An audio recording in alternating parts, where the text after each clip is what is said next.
y bendeciré tu nombre eternamente y para siempre. Cada día te bendeciré y alabaré tu nombre eternamente y para siempre. Grande es Jehová y digno de suprema alabanza, y su grandeza es inescrutable. Generación a generación celebra tus obras y anunciará tus poderosos hechos. En la hermosura de la gloria de su magnificencia y en tus hechos maravillosos meditaré. Del poder de tus hechos estupendos hablarán los hombres, y yo publicaré tu grandeza. Proclamarán la memoria de tu inmensa bondad y cantarán tu justicia. Clemente y misericordioso es Jehová, lento para la ira y grande misericordia. Bueno es Jehová para con todos, y sus misericordias sobre todas sus obras. Te alaben, oh Jehová, todas tus obras, y tus santos te bendigan. La gloria de tu reino diga y hablen de tu poder, para hacer saber a los hijos de los hombres sus poderosos hechos, y la gloria de la magnificencia de tu reino. Tu reino es reino de todos los siglos, y tu señorío en todas las generaciones. Cada día bendecimos a nuestro Dios. Celebramos septiembre, mes de la Biblia.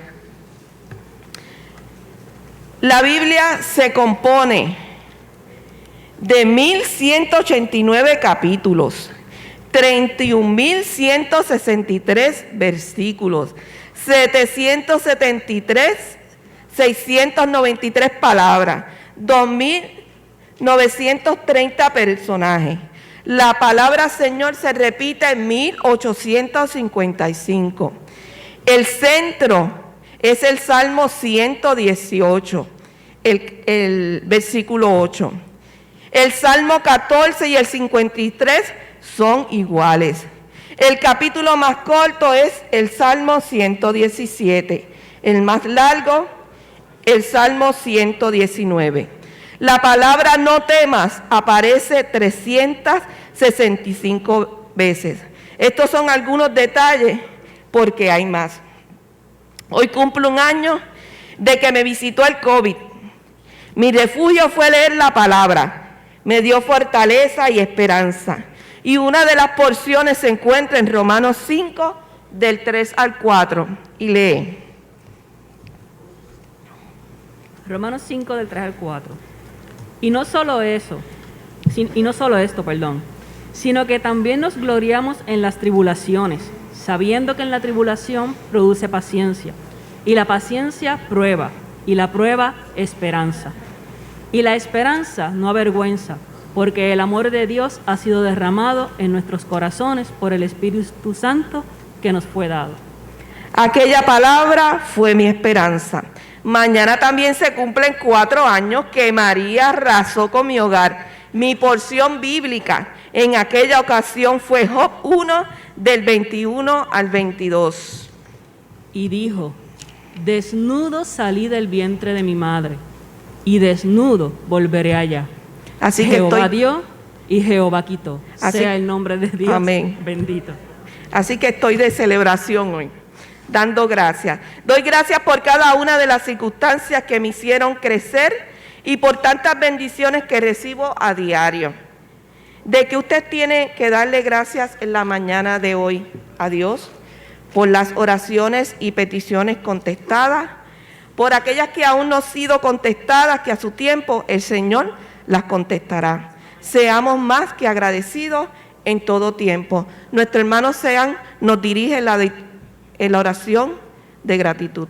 Oremos. Señor, te damos gracias por un día más de vida.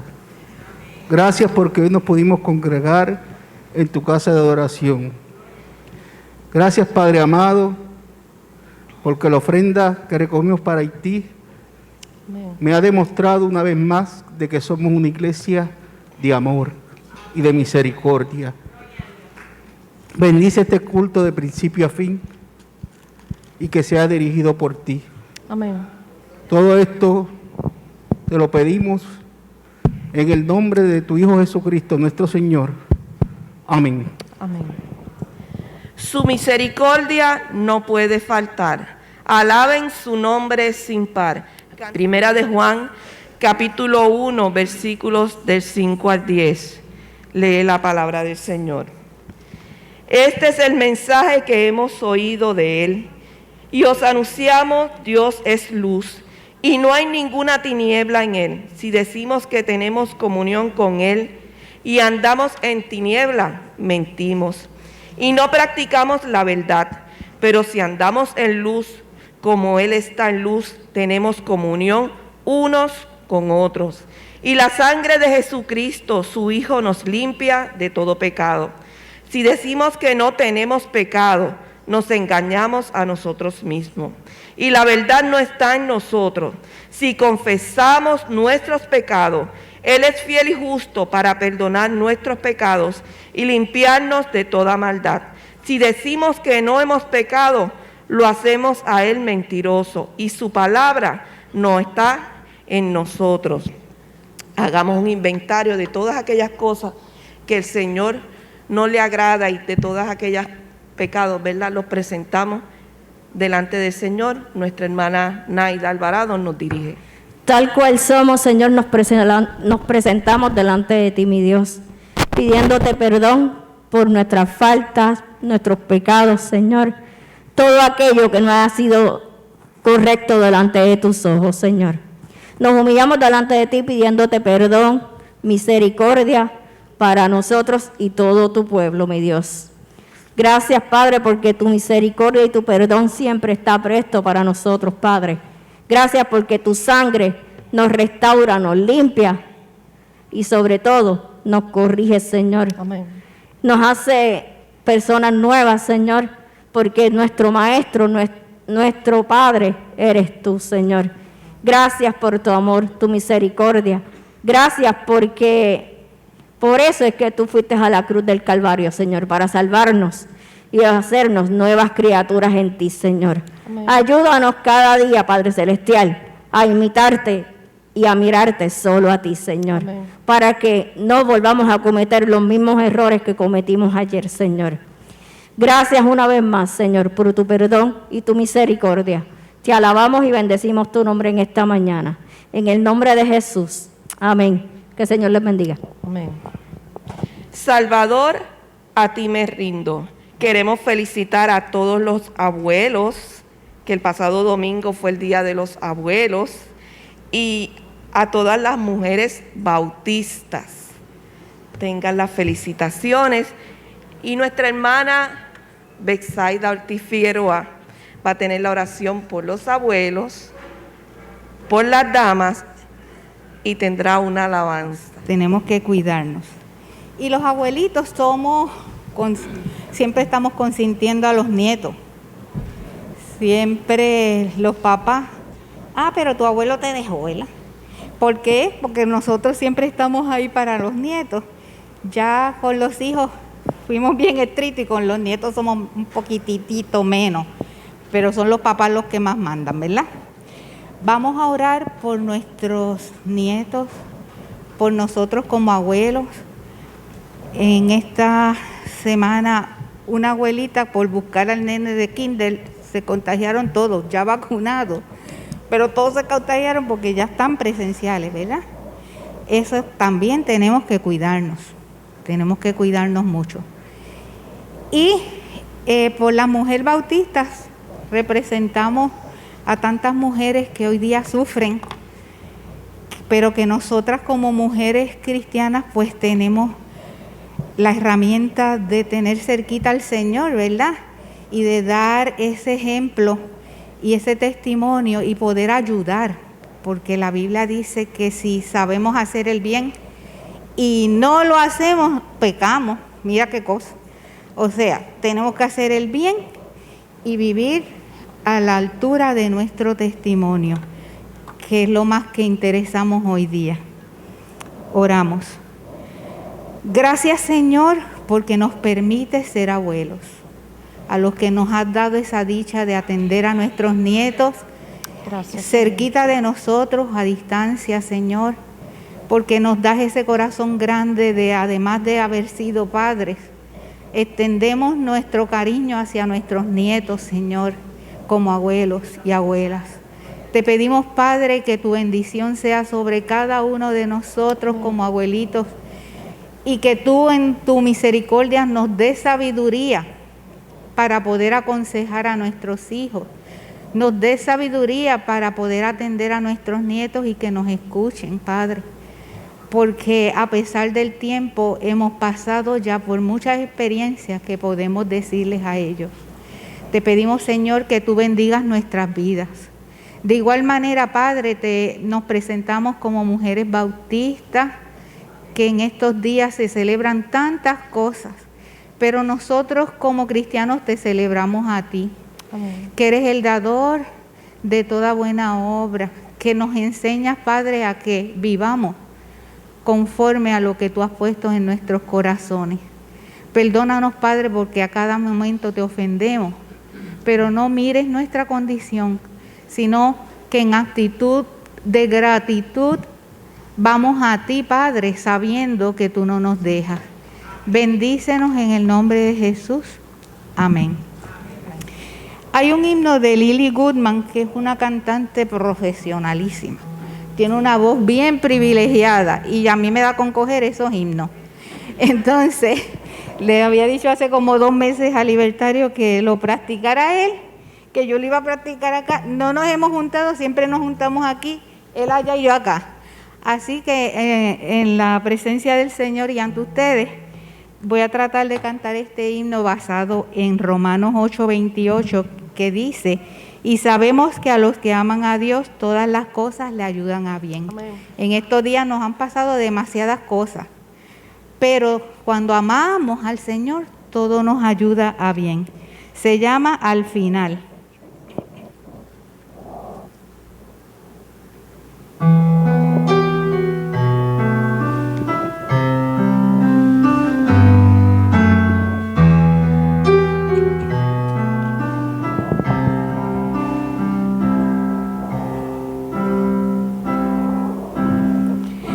Yo he visto el dolor acercarse a mí, causarme heridas, golpearme así, y hasta llegué a preguntarme, ¿dónde estabas tú?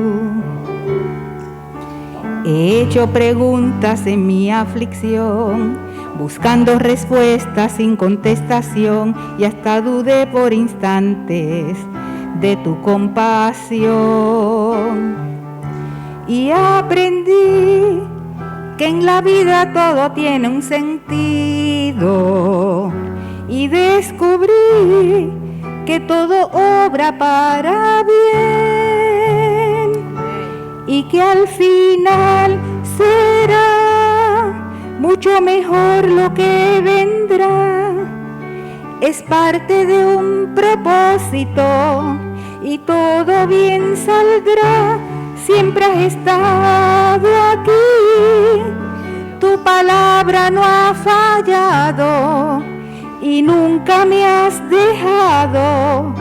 Descansa mi confianza sobre ti.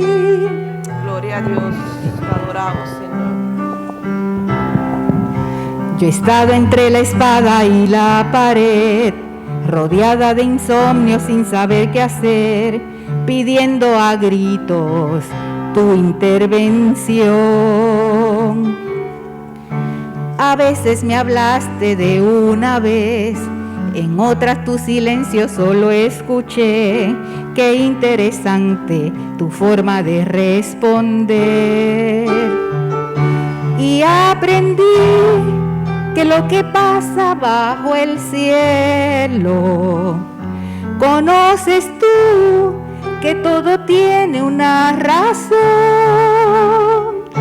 y que al final será mucho mejor lo que vendrá. Es parte de un propósito y todo bien saldrá. Siempre has estado aquí, tu palabra no ha fallado y nunca me has dejado. Descansa mi confianza sobre ti.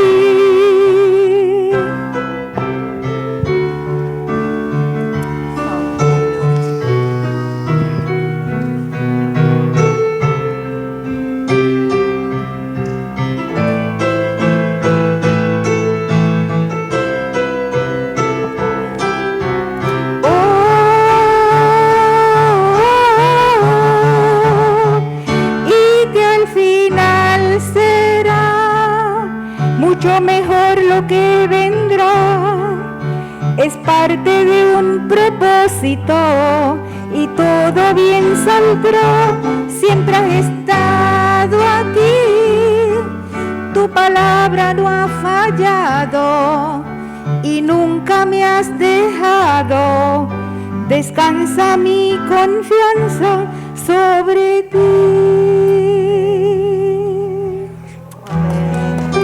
Gloria a Dios. Sobre ti.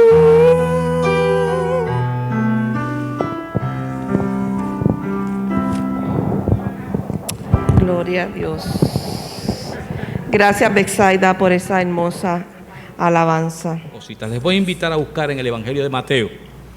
¿Se acuerdan aquel señor que era publicano llamado Leví, que estaba como a la junta, el recolectaba impuestos y estaba como a la junta ahora, sacándonos el pellejo cuando no fuimos nosotros, ¿verdad?, los que mal usamos todo ese dinero? Bueno, en Mateo 11, los versículos del 12 al 15 serán el marco referencial a este sermón que hemos titulado La violencia del reino.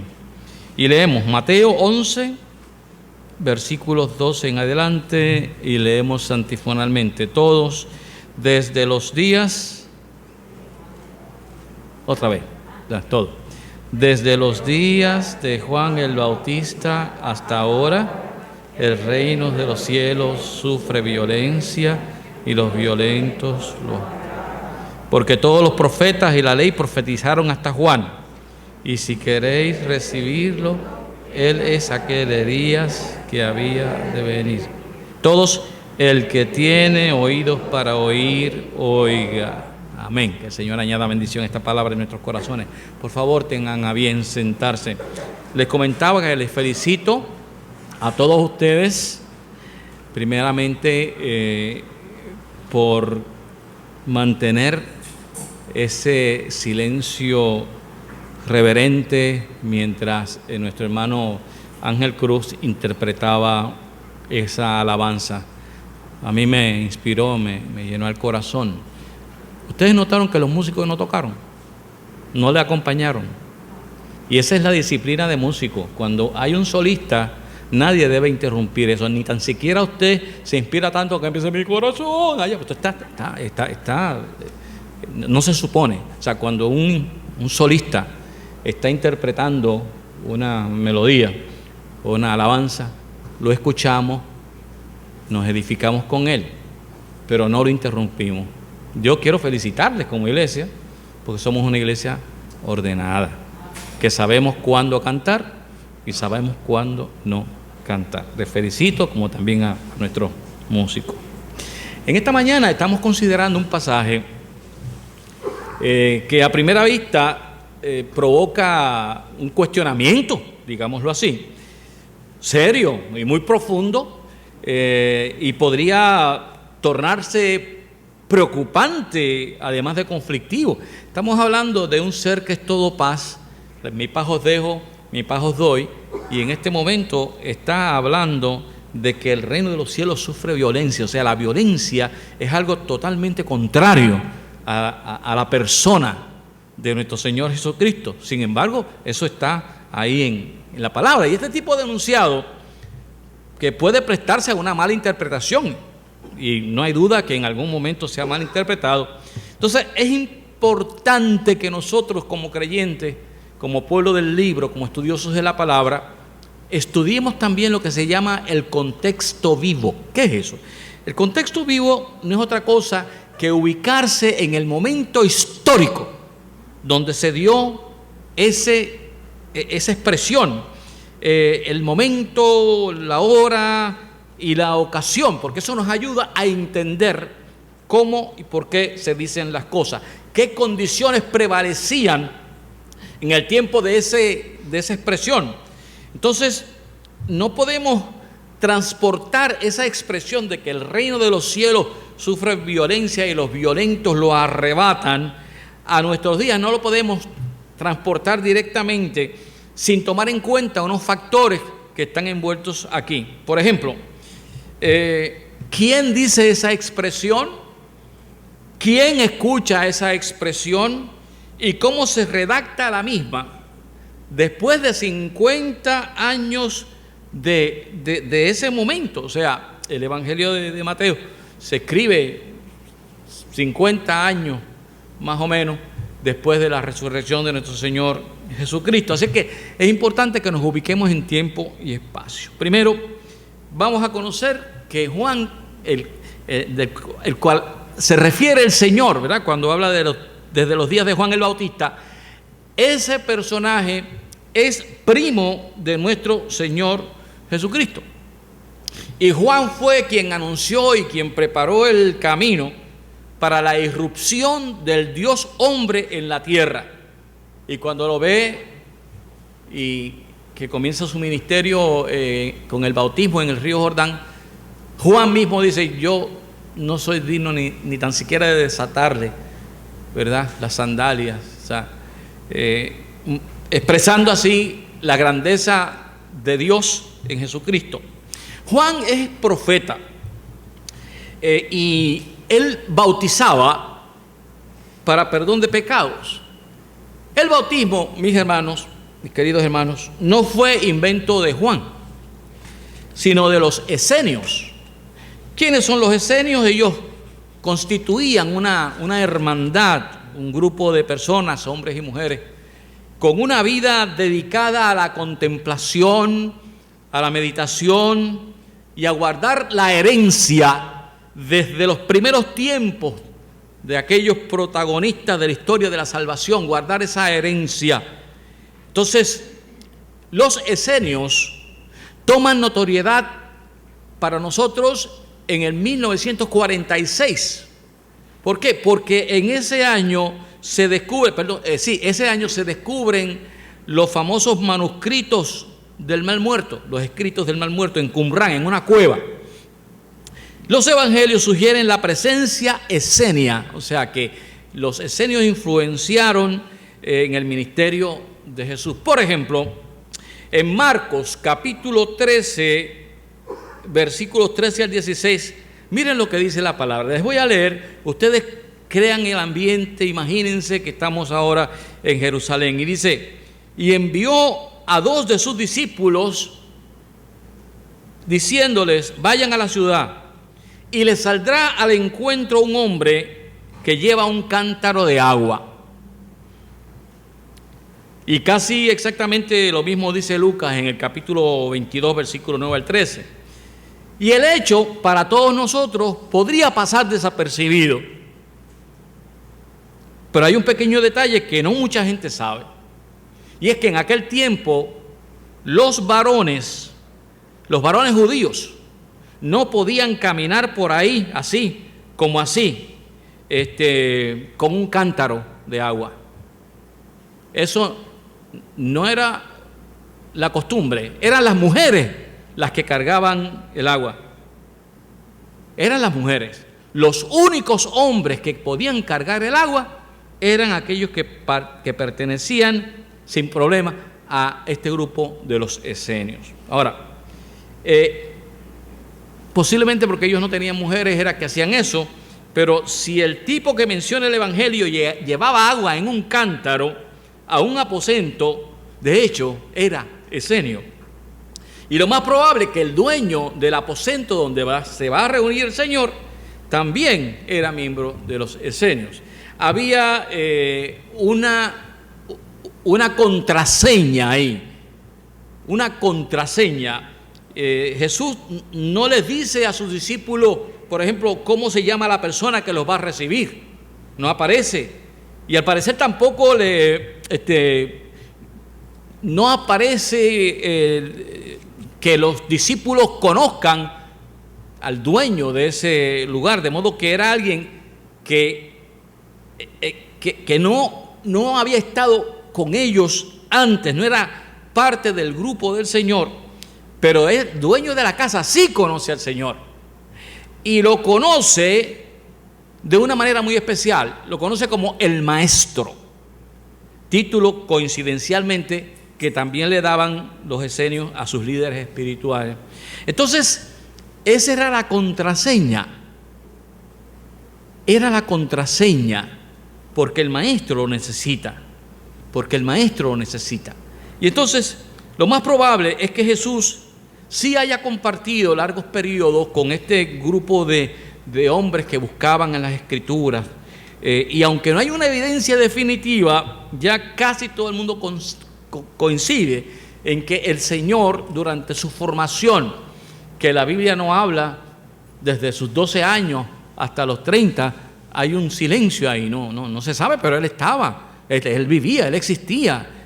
Algunos dicen que su padre putativo, su padre adoptivo, José, muere tempranamente y Él tiene que encargarse del cuidado de su mamá y de sus hermanos. Pero tiempo tenía para también buscar las Escrituras y aprender de ellas. Y había cierta relación con este grupo de personas.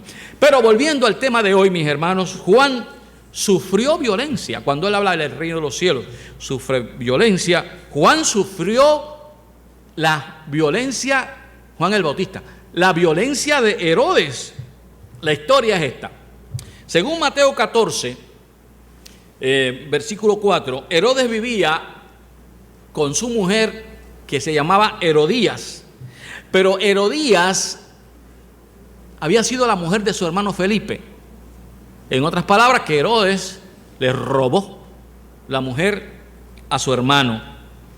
Y Juan, a viva voz, lo denunció y le dijo de frente a Herodes: no te es lícito tenerla, y tú lo sabes. Imagínense decirle eso a la autoridad. Le costó la cárcel a Juan. Meten preso a Juan. Pero Herodes no se atrevía a matarlo porque el pueblo consideraba a Juan como un profeta.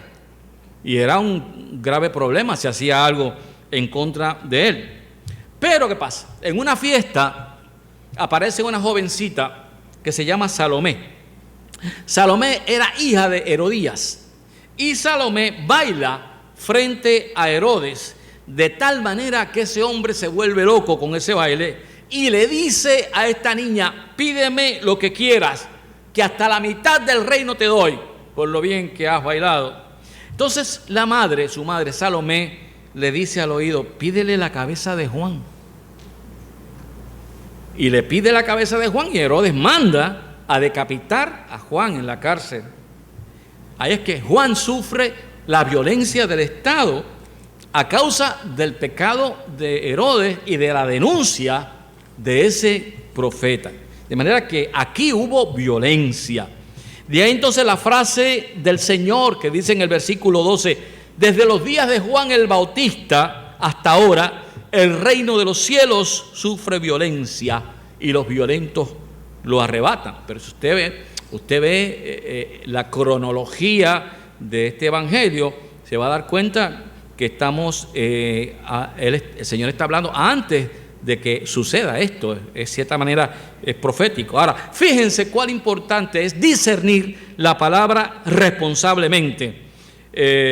Tomemos por ejemplo a Lucas capítulo 16 versículo 16, que toma, o sea, Lucas, recuerden ustedes que Lucas no fue parte de los discípulos del Señor. Lucas se convierte al evangelio por Pablo y era médico de profesión. Pero al ser una persona ilustrada, educada, no comienza a escribir a lo loco, sino que comienza a recopilar, a estudiar, a investigar, para ver si ciertamente lo que decían era cierto. Y él afirma en la introducción del Evangelio que ciertamente todo lo que él está escribiendo son cosas ciertísimas, dice él. Entonces, en Lucas, en el capítulo 16, versículo 16, dice: la ley y los profetas eran hasta Juan. Desde entonces el reino de Dios es anunciado y todos se esfuerzan por entrar en él. Fíjense que cómo cambia en la sinopsis, ¿verdad? En el paralelismo de la expresión del Señor en Mateo y la expresión del mismo Señor desde otro punto de vista, y que dice: la ley y los profetas eran hasta Juan. Desde entonces el reino de Dios es anunciado y todos se esfuerzan por entrar en él. Entonces ahí comenzamos a darnos cuenta que el concepto violencia no es el concepto que nosotros entendemos de que un gatillero le vacía una pistola a alguien encima, ni cosa parecida. ¿Cómo cambia el sentido de la frase? En este caso, Lucas es más coherente que Mateo, porque interpreta la expresión de Jesús de otra manera. Aprovecho este tiempo para invitar a las personas en cuyas congregaciones hay los llamados profetas, entre comillas, que consideren el pasaje, en el versículo 16, cuando lee: la ley y los profetas eran hasta Juan. Eso es lo que dice Jesucristo. Así que si la ley y los profetas eran hasta Juan, obviamente, ¿por qué dice el Señor esto? Porque a partir de su presencia en la tierra ya no es cuestión de ley, es cuestión de gracia. Por eso es que dice que la ley hasta Juan y los profetas hasta Juan. ¿Por qué? Porque Jesucristo viene a ser el profeta mayor, el Hijo de Dios, Dios mismo. Y profetizar no quiere decir adivinar. Eso es un gran problema que tenemos y una mala interpretación. Un profeta no adivina, eso hacen los magos. Un profeta proclama, interpreta la historia, consuela, denuncia, pero enmarcado en la palabra de Dios. Así es que los profetas y los profetos de estos que hay por ahí, no. Eso es hecho por hombre. ¿Entendemos eso, verdad? Tengan cuidado en las congregaciones que hay profetas, o sea, nombrados, quiero decir, todos ustedes y yo somos profetas. Dios nos da esa capacidad. Cuando usted es bautizado, usted se convierte en profeta de Dios, pero no es para que tenga un título, sino para que ejerza ese profetismo, ese consuelo. Cuando usted va donde una persona que está en conflicto, está sufriendo, usted va y le dice una palabra de aliento. En ese sentido usted está siendo profeta de Dios. Eso es, Pero eso de que se adivina, eso no es. Entonces, lo que dice Lucas es que cada persona lucha por entrar al reino, queriendo decir que el reino de los cielos no es para los que se sienten bien en sus pecados. ¿Qué quiere decir? Que el reino de los cielos es para aquellos que están desesperados por buscar el perdón de Dios. Y en esa lucha, o sea, aquel que sabe que no puede seguir viviendo sin Dios. Entonces, cuando el Espíritu Santo le está convenciendo de acercarse al perdón y a la nueva vida de Jesucristo, obviamente eso es una lucha. Cuando Dios comienza a trabajar conmigo y me rescata de tanta superstición y de tantas cosas, y comienzo a leer la palabra de Dios, uno comienza luchando porque viene un cambio diametral en la vida de uno. Y esa lucha se da, es una lucha espiritual, es una lucha sin espada, es la lucha entre la carne y el espíritu, en donde la persona tiene que tomar una decisión: o sigues como vas, barranco abajo, o aceptas la gracia y el perdón de Jesucristo y la salvación que Dios te ofrece. Eso es realmente lo que la palabra dice. Porque nadie en su sano juicio va a forzar a una persona a creer. Si nosotros tomamos ese pasaje, que el reino se hace violencia y los violentos lo arrebatan, entonces estaríamos abriendo la puerta para que fuésemos de alguna manera violentos, en el sentido en que hoy día se entiende eso, y no es así. Eso es totalmente contrario a la doctrina de Dios. Yo no me puedo meter a la fuerza a la casa de nadie a predicar el evangelio. Usted sabe la ridiculez de la gente que prende radio en una emisora cristiana y le pone la bocina al vecino para que escuche. Eso es antibíblico. Eso es una invasión a la intimidad de la otra persona. Usted no convence a nadie así.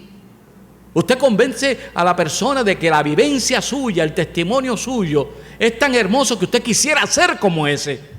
Así que si a alguien se le ocurre hacer esa barrabasada, pues debe considerar si eso es parte del propósito de Dios para enunciar el evangelio. Eso es violencia.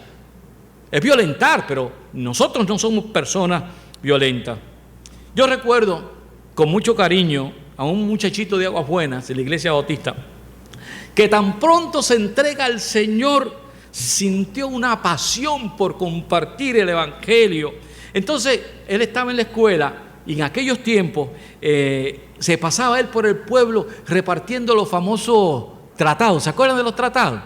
Hasta en librerías uno compraba 100 tratados por una miseria y uno se los repartía a la gente. Que la gente lo leyera era otra cosa. Pero bueno, porque las letras eran tan pequeñitas que era un poco difícil.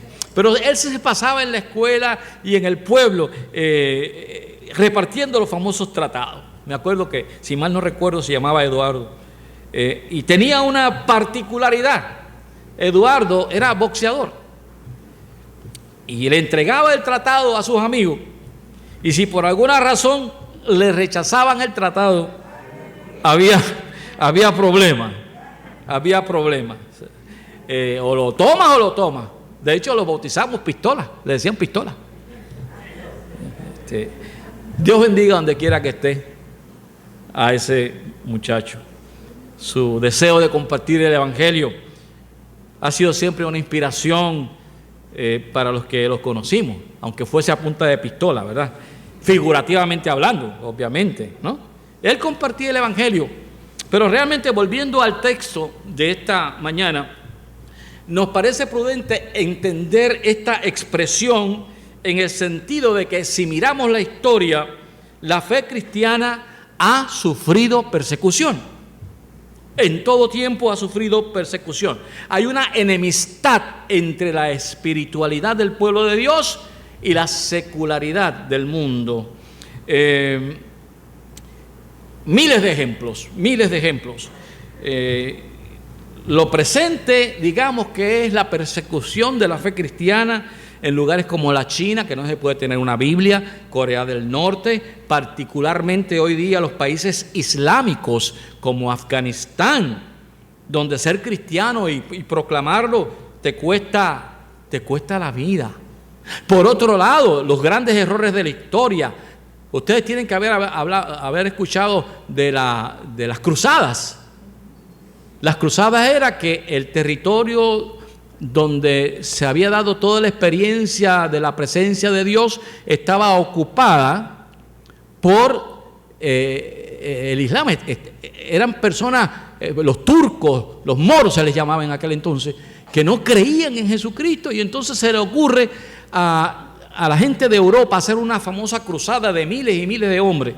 Entonces se tardaban hasta un año hasta llegar a Tierra Santa para coger una pela de los que estaban allá, y se hicieron 2 cruzadas y murieron miles de personas porque ellos querían rescatar esas tierras, pero a fuerza de ¿qué? A fuerza de violencia, a fuerza de muerte, a fuerza de tortura. Es una contradicción. O sea, el cristiano no puede hacer, ¿verdad? Entonces, he aquí entonces una nota de caución, de precaución, de caución, de cuidado. Los gobiernos de todo el mundo y de todos los colores, de muchas naciones, han visto al pueblo cristiano como una comunidad que, si se maneja adecuadamente, se convierte en aliado del gobierno que sea. Entonces, encontramos que de la noche a la mañana, y particularmente cada 4 años en el mes de noviembre, los políticos visitan los templos, hablan un lenguaje muy parecido al cristiano. Bueno, hasta pasan al frente y se convierten y los ungen y no sé qué. Pero lo que está subyacente a eso es el deseo de pescar votos a su causa. Eso también es violencia intencional y malsana de manipular al pueblo creyente. Y se está dando en muchos países, se está dando en Centroamérica, en Sudamérica, en todos los lugares se está dando. Siempre la persona trata, ¿verdad?, de traer así ese grupo de creyentes. También nos sugiere la palabra que aquellos que se desviven y aquellos que luchan por la proclamación del Evangelio han cambiado esa violencia por el servicio. han cambiado esa violencia por la ayuda a otros, por el deseo y la pasión de convertir esta buena noticia. ¿Y cuál es esa buena noticia?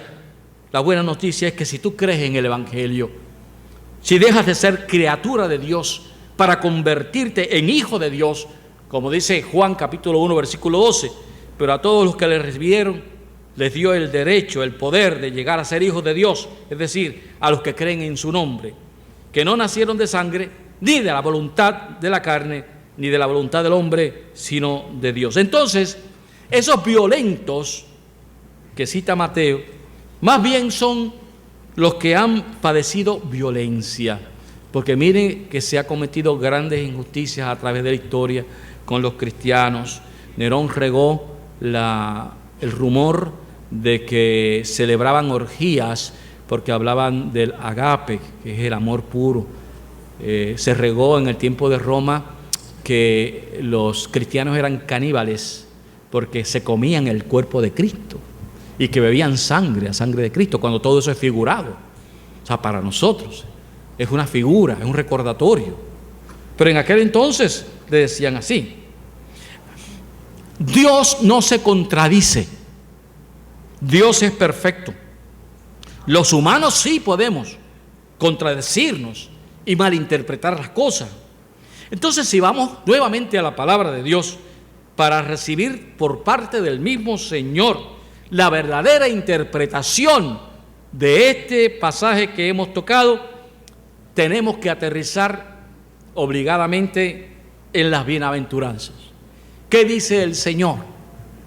Bienaventurados los pobres de espíritu, pues de ellos es el reino de los cielos. Bienaventurados los que lloran, porque ellos serán consolados. Bienaventurados los humildes, porque ellos heredarán la tierra.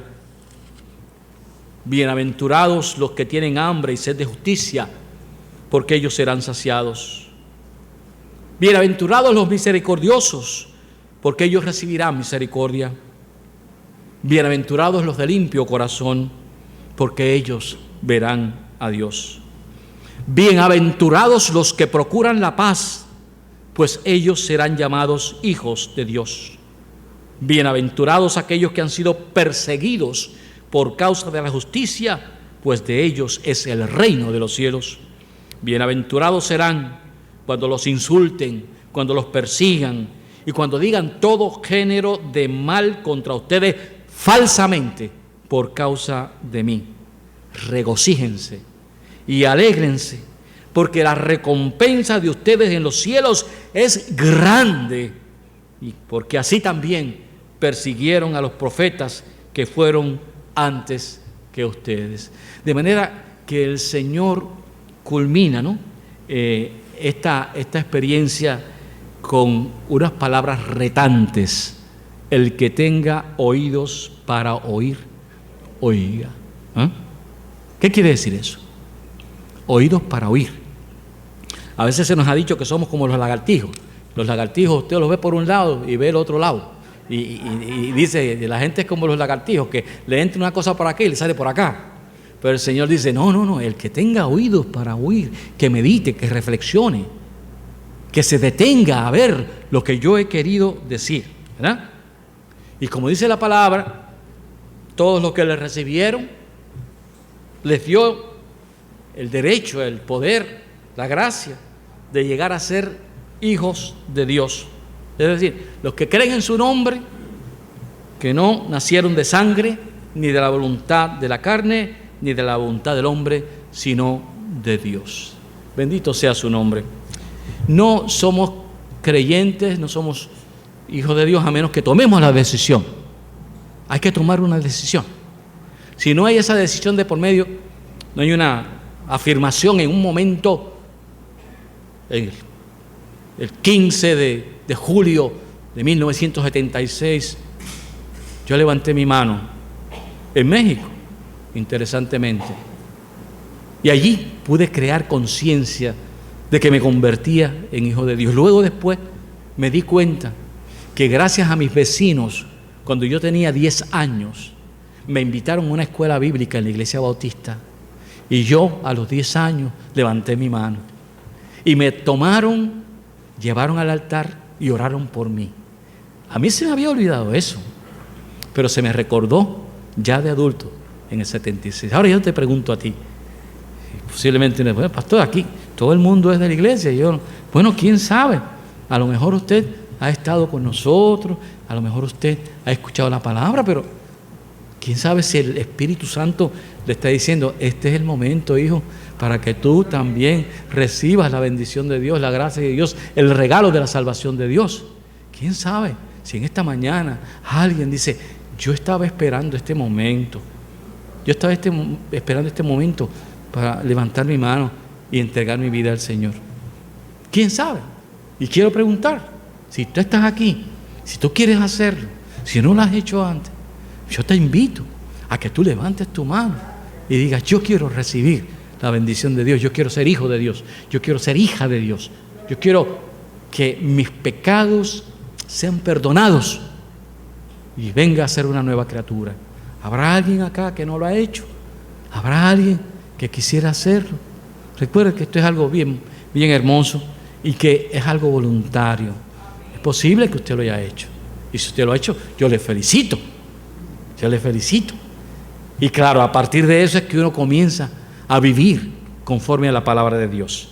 Así es que con esta inquietud les dejo, mis hermanos.